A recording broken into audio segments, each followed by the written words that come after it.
تسا نبی دی ناموس نال غداریاں کر کے پیسے لڑ دے ہو قوماں کولو، تمہیں پتہ ہی نہیں ہے حضور کی عزت کا مسئلہ کیا ہے. تو رب سب سے بڑا غیور ہے. حضور نے فرمایا سب تو بڑا غیرت مند رب ہے. جناب یوسف علیہ السلام دے بھائیاں نے جناب یوسف علیہ السلام نو کھوہ وچ سٹیا نا تے قافلہ آ گیا، انہیں ڈول پایا تے جناب یوسف ڈول پکڑ کے تے کنویں دے باہر آ گئے. قالوا یا بشرا ھذا غلام، وہ کہنے لگے وہ کتنی خوشخبری والی بات ہے، یہ وچوں بچہ خوبصورت نکل آیا. بھائی پھر نسدے آئے، انہیں کہا تھا ساڑھا بھجیا ہوا غلام ہے. انہیں کہا ان کی پروگرام ہے. انہیں کہا وشروا بثمن بخس دراہم معدودہ وکانوا فیہ من الزاہدین. انہیں کہا سی یہ غلام بیچنا ہے، نسن دی بڑی بھیڑی عادت ہے، چند کھوٹے درہم ہی دے دیو اسی یہ غلام بیچنا ہے. جناب یوسف دی قیمت لگی بازار مصر وچ. اے علماء کم از کم 6 مہینے جمعہ پڑھا سکتے ہیں سورہ یوسف دے ہوتے، تسی کیوں نہ پڑھان دے جمعے؟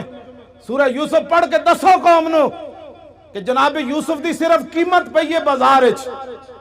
رب 7 سال قات لے آیا مصر وچ، 7 سال قات سالی آ گئی. دودھ پیندا بچہ بھی جدو جناب یوسف دے پیراں وچ وکیا نہیں سی نا، دودھ پیندا بچہ بھی جدو ماں پیو ویچ کے نہیں سن گئے، اس وقت تا رب قات نہیں ہٹایا. رب اپنے نبیوں دی عزت دے بارے اتنا غیور ہے، وہ تو جناب یوسف ہے اور امام الانبیاء کی بات تو ہے ہی نرالی. اسے زندگی نو کچھ نہیں کرنا، اسے زندگی نو. حضرت خبیب بن عدی دی قبر ہے جی کدھر نشان؟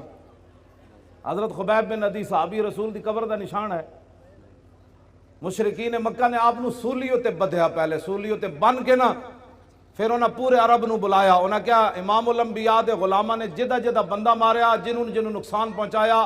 ایک غلام قابو آ گیا خبیب بن عدی، اسی نو بند دیتا ہے سولیوں تے. آؤ تے تلواراں تے نیزے لے آؤ تے چھرے لے آؤ تے چاقو لے آؤ تے تیر لے آؤ، ایک بندے کو تسی بدلہ لو. تسی سوچ سکتے ہو ایک بندے کو کتنا بدلہ انہاں لے ہونا. سب تو زیادہ ظلم خبیب بن عدی نال ہویا. انہاں کینچیاں نال آ کے آپ دا ایک ایک جسم کٹیا اور آپ نے پھر تختہ دار ہوتے ترانہ پڑھیا. مکہ تو حضور بہت بعد اچ فتح ہویا نا جی.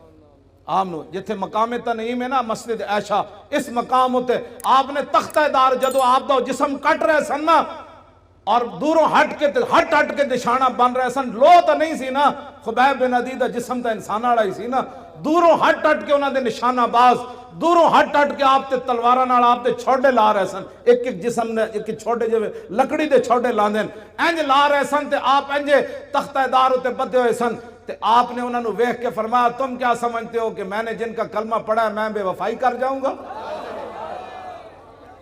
آپ نے تختہ دار ہوتے پھر ترانہ پڑھیا اور ترانہ تا محفوظ رہ گیا کہ حضرت سعید بن عامر الجمحی بعد جدو مسلمان ہوئے تے حمص دے گورنر بنے تے فاروق اعظم کو شکایت آئیاں بھئی گورنر نو مرگی دی بیماری ہے. 4 شکایتان اے علماء بیان کرو اور کیوں نہ بیان کر دے تسی سیاست. انہوں نے کہا رسول اللہ 10 سال خود سیاست کی تھی، ممبر تے بھی حضور ہی بیٹھے، تختوں تے بھی حضور ہی بیٹھے، عدالتہ بھی رسول اللہ دیا سن، بازارہ بھی حضور دا دین سی، کیوں نہیں تسی بیان کر دے؟ تو انہوں کمیٹیاں کہہ دیاں مولی صاحب تسی سیاست دان ہو گئے ہو. انہوں نے کہا جس نبی دا میں کلمہ پڑھیا اور نبی نے سیاست کی تھی.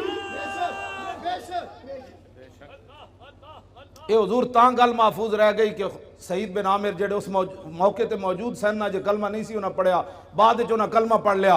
انہاں پھر صحابہ نو دسیا سی کہ انہاں نال تے آپ نو جدو حضرت عمر کو 4 شکایتاں آئیاں نا بھئی نو مرگی دی بیماری، حضرت عمر نے حمص سے تو طلب کیتا.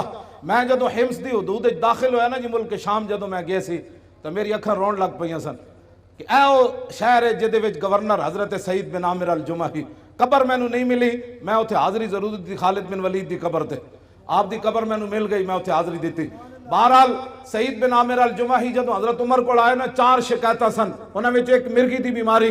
آپ نے فرمایا تو انہوں مرگی دی بیماری روزانہ ڈھے پاندے ہو، بے ہوش ہو جاندے ہو؟ آپ نے عرض کی تھی نہیں. انہوں نے کہا پھر بے ہوش کیوں ہوندے ہو؟ فرمایا جدو جسم کٹیا جا رہے سی نا سولی تے بن کے اس ویلے میں موجود سی تے میں جدو تصور کرنا میں بے ہوش ہو جانا. اتنا بڑا ظلم ہویا سی حضرت خبیب بن عدی نال. خبیب بن عدی نے تختہ دار ہوتے ترانہ پڑھیا، سنا دے ماں. لقد جمع الاحزاب حولی والبوا قبائلهم واستجمعوا كل مجمعی وكلهم مبدل عداوت جاہد علی لانی فی وساکم بمضیعی وقد جمعوا ابناهم ونساهم وقربت من جزع طويل ممنعي وقد خيروني الكفر والموت دونا وحملت عيناي من غير مجزعي فلست بمبد للعدو تخشعا ولا جزعا إني إلى الله مرجعي وما بي حذار الموت انی لمیت ولکن حذاری جحم نار ملفعی. جب آپ کا جسم کٹ رہے سن تو اس شعر دا معنی میں فرمایا میں موت سے نہیں ڈرتا، موت تو ایک دن آنی ہے. وما بی حذار الموت انی لمیت، فرمایا موت میرا کچھ نہیں بگاڑ سکتی، آج نہیں تو کل تو اس نے آنا ہی تھا. ولکن حذاری جحم نار ملفعی، میں تے اس جہنم دی اگ دے شعلے کو ڈرنا جڑا پورا لپیٹ چ لے لوی گی. ہاں فرمایا موت سے میں نہیں ڈرتا، میں تو اس آگ سے ڈرتا ہوں کہ حضور سے بے وفائی ہو گئی تو پھر کیا ہوگا. فضل العرش صبرنی علی ما یراد بی فقد بدعوا لحمی وقد یاس مطمعی. فرمایا انہوں نے تو میرا جسم بھی کاٹ دیا اور میرے زندہ رہنے کی امید بھی مک گئی. ظاہر جسم جب کاٹا جا رہا تھا تو پھر آخر میں چہرے کو انہوں نے تلواریں ماری نا، پھر آخر میں ناک کان انہوں نے کاٹے، آنکھوں کے اندر پھر برچھے تو آخر میں ڈالے نا. انہوں نے کہا کہ انہوں نے تو میرا جسم کاٹ دیا، اب زندہ رہنے کی امید بھی ختم ہو گئی. آگے الاللہ اشکو غربتی ثم قربتی وما ارصد الاحزاب لی عند مسرعی. اب میری غریب الوطنی اور میرے اوپر جو ظلم ہو رہا ہے میں اس کی شکایت اپنے رب کی بارگاہ میں کر رہا. کیوں جی؟ آخر تو پھر کی فرمایا جدوں نہ جسم اپنوں ایتھے مارن لگ دے تو پھر زبان کٹنے دے قریب آئے نا، جدوں آپ دی زبان پھر انہیں کٹنے کبار کٹ کے زبان کٹن لگے، اس ویلے پھر آپ نے فرمایا فَلَسْتُ بَالِي حِينَ أُقْتَلُ مُسْلِمًا عَلَىٰ أَيِّ جَنبٍ كَانَ لِلَّهِ مَصْرَعِي وَذَلِكَ فِي ذَاتِ الْإِلَٰهِ وَإِن يَشَاء يُبَارِكْ عَلَىٰ أَوْصَالِ شِلْوٍ مُمَزَّعِي. فرمایا میری زبان کاٹنے کے بعد اب یہ خاموش ہو جائے گی. فرمایا سن لو، مجھے تمہاری اب زبان کاٹنے کے قریب آ گئے، مجھے اس بات کی کوئی پرواہ نہیں تم میری زبان کاٹنے لگے ہو، اس لیے کہ میں دنیا سے محمد عربی کا غلام بن کے جا رہا. ہاں جی توجہ جی. فرمایا یہ سب کچھ میں اللہ رسول کے لیے برداشت کر رہا ہوں. وَذَلِكَ فِي ذَاتِ الْإِلَٰهِ وَإِن يَشَاء يُبَارِكْ عَلَىٰ أَوْصَالِ شِلْوٍ مُمَزَّعِي. فرمایا میرا جسم کاٹ کر تم تاڑیاں مار رہے ہو کہ ہم نے حضور کے غلام سے بدلہ لے لیا.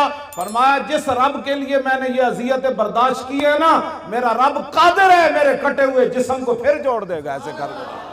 بس یہ اسلام ہے.